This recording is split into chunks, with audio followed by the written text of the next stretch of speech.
ভারত জুড়ে বড়দিন উদযাপনের সময় খ্রিস্টান সম্প্রদায়ের ওপর একের পর এক হামলার অভিযোগ উঠেছে। দেশের বিভিন্ন রাজ্যে ধর্মীয় অনুষ্ঠান ও উৎসবে বাধা দেওয়া হয়েছে। এতে সংখ্যালঘু নিরাপত্তা নিয়ে নতুন করে উদ্বেগ তৈরি হয়েছে। তবে এই পরিস্থিতিতে কেন্দ্রীয় সরকার কিংবা ক্ষমতাসীন বিজেপির পক্ষ থেকে কোনো প্রতিবাদ বা নিন্দা জানানো হয়নি।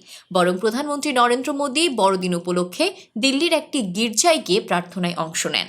কিন্তু দেশের বিভিন্ন প্রান্তে উগ্র হিন্দুত্ববাদী গোষ্ঠীর সহিংসতা ঠেকাতে কার্যকর কোনো পদক্ষেপ দেখা যায়নি। প্রতিবেদন অনুযায়ী বড়দিন ঘিরে সবচেয়ে বেশি হামলার ঘটনা ঘটেছে মধ্যপ্রদেশ, উত্তরপ্রদেশ, রাজস্থান, আসাম ও হরিয়ানা রাজ্যে। এই সব রাজ্যই বিজেপি শাসিত। পাশাপাশি আম আদমি পার্টি শাসিত পাঞ্জাব এবং বাম শাসিত কেরালার কয়েকটি এলাকাতেও উত্তেজনার খবর পাওয়া গেছে। এদিকে আসামের নলবাড়ী জেলার পানিগাঁওয়ে একটি খ্রিস্টান মিশনারি স্কুলে হামলা চালায় বজরঙ্গ দলের কর্মীরা।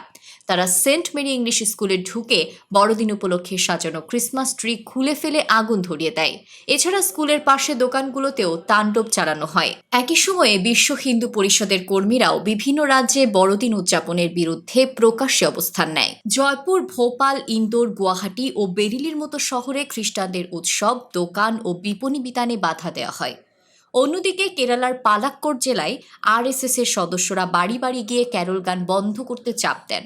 একইভাবে উত্তরাখণ্ডের হরিদ্বারে গঙ্গার ধারে রাজ্য পর্যটন দপ্তর পরিচালিত একটি হোটেলে বড়দিনের অনুষ্ঠান জোরপূর্বক বন্ধ করে দেওয়া হয়।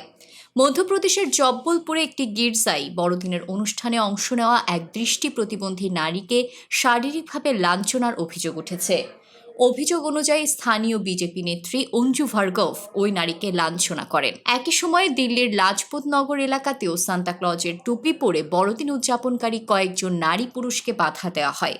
উল্লেখ্য, বড়দিনের আগেই Catholic bishops conference of India খ্রিস্টানদের ওপর সম্ভাব্য হামলার আশঙ্কা প্রকাশ করে একটি বিবৃতি দিয়েছিল। বড়দিনে ঘটে যাওয়া ঘটনাগুলোতে সেই আশঙ্কাই বাস্তবে রূপ নিয়েছে বলে মন্তব্য করেছেন খ্রিস্টান নেতারা। তবে এসব সহিংসতার বিরুদ্ধে বিজেপি কিংবা কেন্দ্রীয় সরকারের তরফ থেকে কোনো কঠোর অবস্থান দেখা যায়নি।